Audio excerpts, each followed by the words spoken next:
Liverpool-Alaves, finale de la 30e édition de la Coupe UEFA, le 16 mai 2001. Dans une rencontre épique où les Reds vont l'emporter 5-4 après prolongation grâce à un but contre leur camp des Espagnols à la 116e minute, un jeune joueur se révèle à l'Europe en inscrivant le deuxième des 5 buts de Liverpool. Steven Gerrard, 20 ans, confirme cette année-là l'immense potentiel qu'on lui devinait au sein d'une équipe de Liverpool qui conclut une formidable saison. Le milieu anglais, dont les capacités footballistiques et de leadership vont très vite crever l'écran, va devenir une icône absolue dans sa ville de cœur et l'un des joueurs les plus polyvalents que le football ait eu la chance de connaître.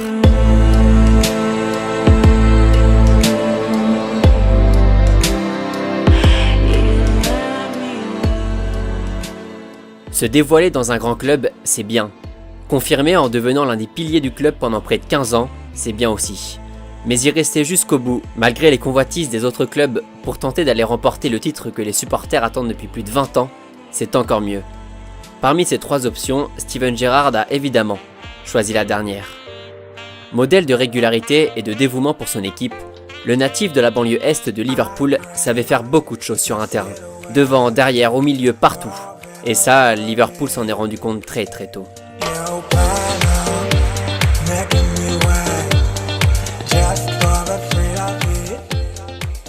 Ces images sont magnifiques, celles du jeune Steven et de son équipe en 1992, après avoir remporté un tournoi de jeunes sous les couleurs de Wiston, à une dizaine de kilomètres à l'est de Liverpool. Le capitaine de l'équipe est déjà largement en avance, plus jeune, plus rapide, plus technique, plus fort, tout simplement. Il faut attendre le 29 novembre 1998, après avoir passé quelques années dans les équipes jeunes des Reds, pour voir Steven Gerrard apparaître pour la première fois sous les couleurs de Liverpool, profitant de l'absence du capitaine Jamie Redknapp. Le jeune numéro 28 va mettre quelques temps avant de s'affirmer, très nerveux sur le terrain et dans un positionnement qu'il estime trop vers l'avant, lui qui juge son utilité défensive plus important à l'époque que son apport de l'autre côté du terrain. En décembre 1999, un an après son premier match chez les pros, Stevie inscrit son premier but contre Sheffield et prend place dans l'équipe de Gérard Houllier en jouant une trentaine de matchs sur la saison et en étant appelé, le lendemain de ses 20 ans, pour la première fois en équipe d'Angleterre. Mais c'est bien l'année suivante que la jeune pépite d'Anfield va dévoiler tout son potentiel en enquillant les buts, dont 2-3 bonnes gifles, et en allant remporter la Coupe d'Angleterre contre Arsenal, le FL Cup contre Birmingham au penalty, mais surtout la Coupe UEFA contre Alaves avec un but de Steven en finale.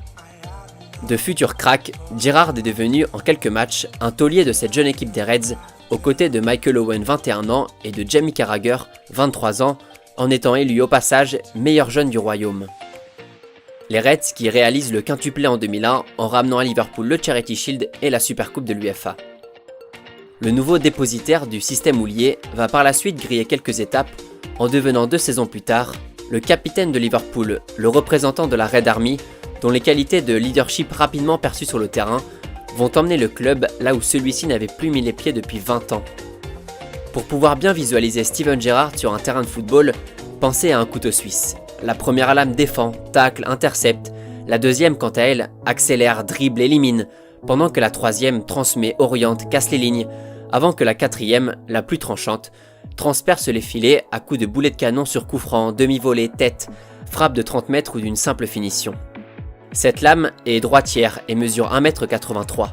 On la surnomme Stevie G.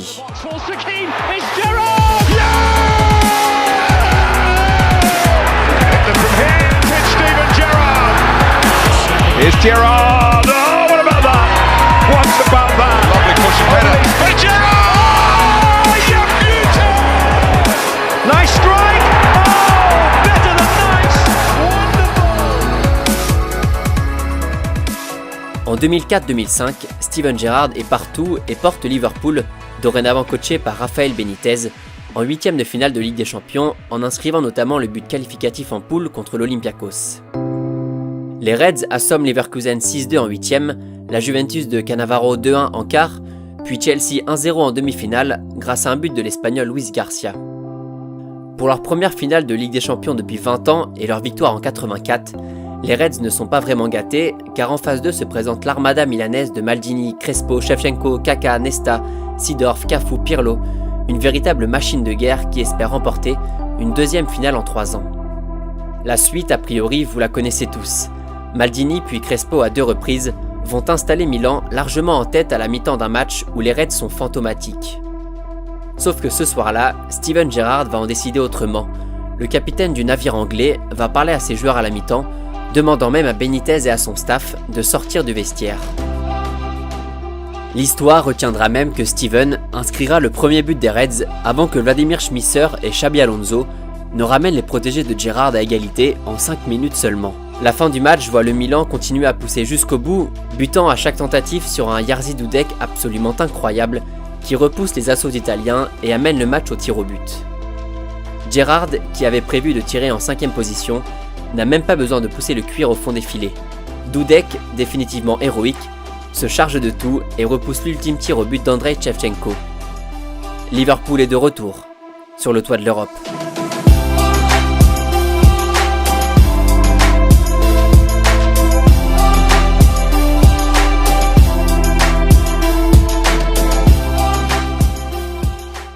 La masterclass collective de Liverpool au fond du seau à la mi-temps est celle d'un capitaine déjà hors norme qui prouve ce soir-là qu'un match de football ne se gagne pas qu'en 45 minutes.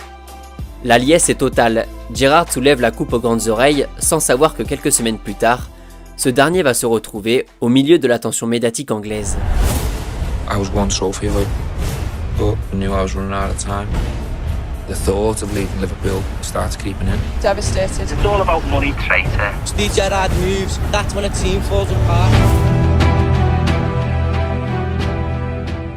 Le 6 juillet 2005, Steven Gerrard prolonge finalement son contrat chez les Reds, malgré les appels du pied de Mourinho et du richissime Abramovich pour le faire venir à Chelsea, et ainsi constituer un milieu Gerrard Lampard qui a toujours fait saliver le tacticien portugais. Mais bref, Gerrard sait ce qu'il veut et ce qu'il doit faire. Ramener le titre de champion d'Angleterre dans le nord du pays, à Liverpool, et mettre fin à la disette de 15 ans du club en championnat. Pendant des années, Stevie G va faire tout son possible pour atteindre le Graal ultime de la Red Army. Meilleur joueur de Première Ligue en 2006, élu dans chacune des équipes types de 2003 à 2009, 3e du Ballon d'Or en 2005, présent 3 fois dans le 11 type FIFA de la saison. Steven Gerrard est partout et continue à faire ce qu'il fait de mieux. Défendre, attaquer, diriger, parler, envoyer des parpaings de 30 mètres, dont certains en finale de Coupe d'Angleterre, célébrer avec le public, avec son public. Mais voilà, le Chelsea de Lampard et Drogba d'abord, puis les Red Devils de Rooney et Cristiano Ronaldo ensuite, vont pendant de longues années barrer Steven Gerrard et Liverpool en Première Ligue.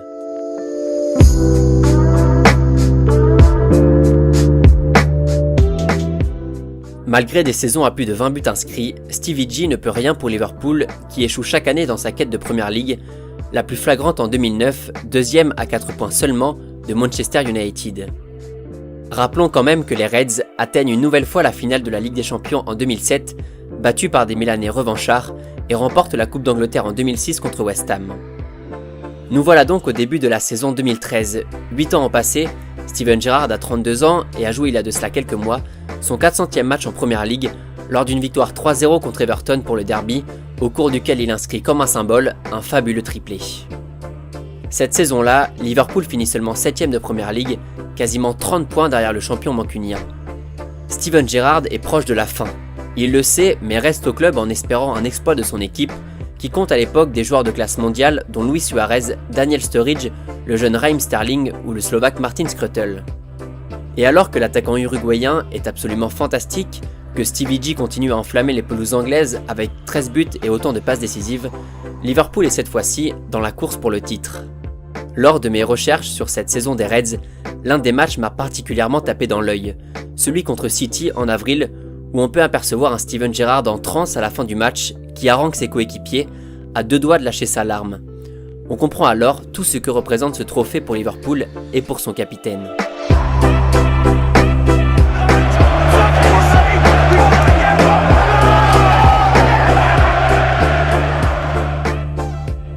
À 3 journées de la fin, les Reds sont premiers du classement avec 1 point d'avance sur Manchester City avant d'accueillir les Blues de Chelsea. Sauf que l'histoire cette saison-là en décida autrement. Après des années à courir après un titre que des centaines de milliers de supporters attendent, après avoir tout donné pour son club de cœur, après avoir compris que celui-ci avait besoin de lui pour atteindre le toit du royaume, Steven Gerrard va commettre l'une des seules grosses erreurs de sa carrière, une passe en retrait anodine, une glissade venue de nulle part, une défaite 2-0 et voilà Liverpool qui laisse filer Man City en tête du classement, une opportunité que les coéquipiers de Vincent Kompany ne laisseront évidemment pas passer. So tell me why when I ever see your face. Stevie G ne s'en remettra jamais vraiment, lui qui a avoué avoir vécu les 3 pires mois de sa vie à la suite du match et enfilera les crampons pour une ultime saison en 2015 pour aller jouer son 500e match en championnat à une dizaine de rencontres de son ami et ancien coéquipier Jamie Carragher. Le 16 mai 2015, Captain Fantastic tire sa révérence à Anfield devant des fans du monde entier venus dire au revoir au plus grand joueur de l'histoire du club dont seule la Première Ligue a toujours refusé de venir lui serrer la main. Tell me everything Steven that Gerrard. I need to know. Tell me everything. Stevie G a sûrement compris ce soir-là pourquoi il aimait tant ce club, un club qu'il avait intégré 25 ans plus tôt et à qui il aura offert tout ce qu'il avait entre les pieds. Ce délicieux mélange d'amour, de technique et de fidélité a propulsé Steven Gerrard tout droit dans le cœur des supporters qui ont toujours cru en lui et en chacune des équipes qu'il a tenté d'amener jusqu'au prestigieux trophée manquant depuis la saison 90. L'histoire retiendra que c'est en 2020, 30 ans plus tard, que Liverpool devrait ramener le trophée de Première Ligue à Anfield sous l'impulsion de leur formidable équipe actuelle. Cette quête du championnat perdu au détriment du voisin et adversaire mancunien pendant de longues saisons, Gerrard en a fait sa priorité, son but, sans jamais oublier le contact humain avec ses coéquipiers qui n'ont cessé de complimenter un joueur difficilement détestable. Outre son passage rapide au Los Angeles Galaxy dans le costume de mercenaire, Stevie G incarnait avec Frank Lampard, David Beckham, Rio Ferdinand, Paul Scholes, Wayne Rooney et Michael Owen entre autres, la génération dorée du foot anglais, des joueurs individuellement très forts mais qui ensemble n'ont jamais réussi à porter les Three Lions là où ils le voulaient. La faute à des séances de tir au but, des injustices et à un manque de cohérence évident dans le système de jeu des sélectionneurs anglais. Ceci étant, pour évoquer quelques chiffres, Steven Gerrard, c'est 114 matchs avec les Anglais, 710 avec Liverpool, dont 473 en tant que capitaine, plus de 200 buts marqués, des caviars par dizaines, une flopée de récompenses individuelles et bien sûr, cette épopée européenne conclut un soir de mai 2005 à Istanbul. Stevie G aura donc marqué les esprits pendant des saisons entières pour cette abnégation sans faille et tout le monde se souvient encore du formidable joueur qu'il était. One of the best players that I've seen in my life, not only in the Premier League but in the world. The way he could decide a game at any time and change the course of a game with his abilities, it was just breathtaking at times. Il avait cette faculté à pas mesurer ses efforts et en même temps techniquement être au-dessus de tout le monde. C'est-à-dire que c'était quelqu'un qui était bon avec le ballon mais qui ne lâchait jamais rien. And I learn with my best opponents, with the problems they give me. And Steven Gerrard is for sure one of my favorite enemies. Is with opponents like him that I am the manager I am. Dans les grands matchs, un club a besoin de son capitaine. Steven Gerrard en était l'incarnation parfaite.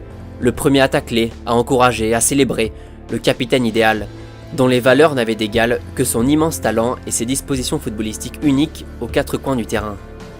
On l'avait tous bien compris. Avec Stevie G, l'amour pour un club c'est bien, mais la loyauté, c'est encore mieux.